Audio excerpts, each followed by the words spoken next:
welcome back, welcome if you're new. My name is Norma, this is my channel. This angle is not working. This hairstyle, it's very cute in person, but for some reason on camera I look like a bald egg or something. I just don't like it.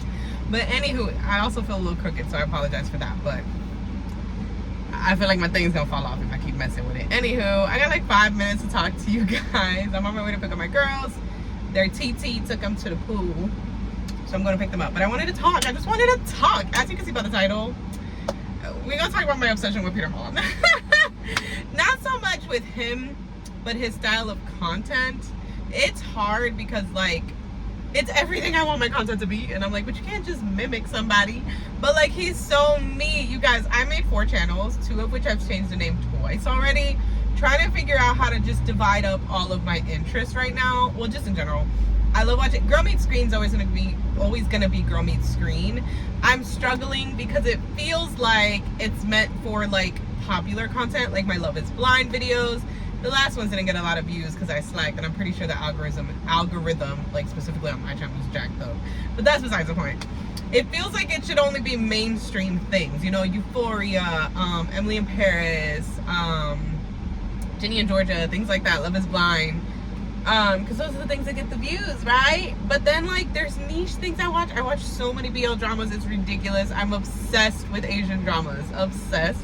I recently watched The Boyfriend, which I think I am just gonna talk about on Girl Meets Screen because I have to, because it was so good. But anyways, that's also besides the point. So yeah, I've said it before. I feel like I've said it before and I'm just talking about it again, and hence the obsession.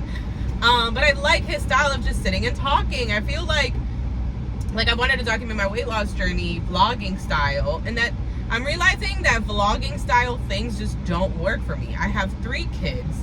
It's like impossible to try to like film things without them in it, and I don't want to be on like some family vlogging shit. Like, yes, they'll probably be in content here and there because I'm also not gonna, like, my life is my children, so like if sometimes they're here and there, whatever, but I'm not gonna be like telling them to cry into the camera or like act surprised, you know, like put on a show or anything like that. And my kids definitely are not that type. Kai is like, I'm gonna do what I want to do. Carter is like very shy, anxious, won't do it. Koa, I mean, she's a baby, first of all, but as she gets older, she'll probably be like a super chill type of kid, but still. Anyways, yeah, so I'm starting to realize that this is me and you, okay? This is me and you, and I know I've said that before, but like today, right, it's Wednesday. I wanted to post on most of my channels and like post a short and all this stuff, and I like woke up early enough but kept like falling asleep and waking up, and then I had other things to do, and so I didn't get to do it. So I was like, well, I'm not posting today. And then driving, I was like, girl, put your phone up here and start talking. So that's what I'm doing. It's really, really short because my phone doesn't have a lot of storage, and also, like I said, I'm getting the girls and I'm only like 2 or 3 minutes away from them. But anyways, yeah, so not too much of a life update. We got the apartment I was talking about in the last video, so I am so hyped. It's so much smaller. I got super excited about this like Murphy bed concept. I had like 2 different concepts of how I was gonna like create them based on like other DIY Murphy beds I'd seen and all this stuff. Because first of all, Murphy bed kits are like $150 to $200, and that's not including the wood or anything.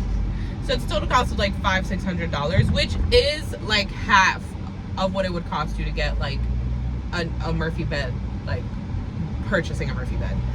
So I came up with a way that was like $200 to $300, and another way that was even cheaper than that. But anyways, besides the point, I psyched myself out a little bit, but not really. I also was just like, it doesn't really make sense to spend that kind of money on like that material, and then if you can't like repurpose it or like get it off right, and then like you probably won't reuse it because once we buy a house, it'll probably have a room for every kid, as they deserve. So yeah, complicated thought processes, honey. Yay, we got a red light because my sister's gonna kill me. Anyways, so yeah, so I'm sticking to just like a little pink bunk bed I found. My thought process is get the pink bunk bed. I'm gonna get like a metal trundle, the ones that like slide in and out from under the bed and they're kind of almost on the floor. And I'm thinking that that'll just be Koa's bed. I'm a little worried about moving her from her crib because I'm like, she won't sleep. But that'll just push me to finally get the girls like an early bedtime.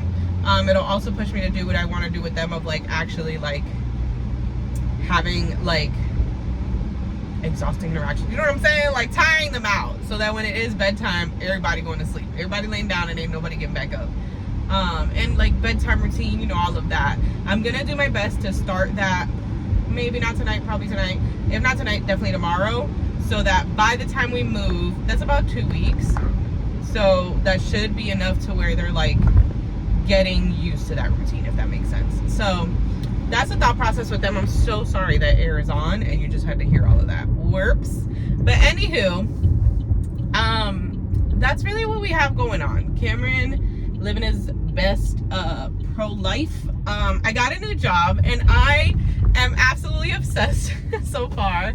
I know the work itself is going to be a lot of work, but for me, what's most important is the work environment, and it is awesome. I feel like I'm back home in my little DR in Lawrence, Mass, La Town, baby. Everybody speaks Spanish. Everybody has that, you know, Latina energy. Like, it's just beautiful. Latinos, because there's a few boys there too, a few men there too. It just feels so good. Like, I just feel so happy being at work, listening to everybody speak Spanish. It's getting me to speak Spanish more, which hopefully means my girls will speak Spanish more. But yeah, that's really what's going on with us. There won't be too much more than this for me to comment on. Hopefully next week you guys will guess. I don't know. I gotta think of what I'm gonna post next week, but that's where life is at right now. I've been trying to get myself to clean up and like declutter, but I haven't. I'm not gonna lie to y'all, I haven't. But that's okay. Anyways, yeah, just updating you. I'm gonna go ahead and just execute this whole Peter Monn thing. Peter, if you see this or somebody tells you that I'm copying you, I'm sorry if that offends you or hurts your feelings. You don't seem like the type, but you never know. I am not trying to copy you. I just, this style of content making is for me, you know, but I've always felt like, you know, oh, if nobody knows you, like nobody cares to hear you sit and talk, you know. But I'm gonna get over that, because if that's the type of content I want to make, that's the type of content I want to make, right? Like I'm not gonna go make something I don't want to make. So yeah, anywho, I'm here. I gotta go get them. Love you guys. See you next week. Like the video if you enjoyed. Not that there was much to enjoy, but comment down below. I don't know, give me your thoughts. Give me some ideas on how to make my little spaces work. And subscribe for more content like this, and I'll catch you in the next one. Bye.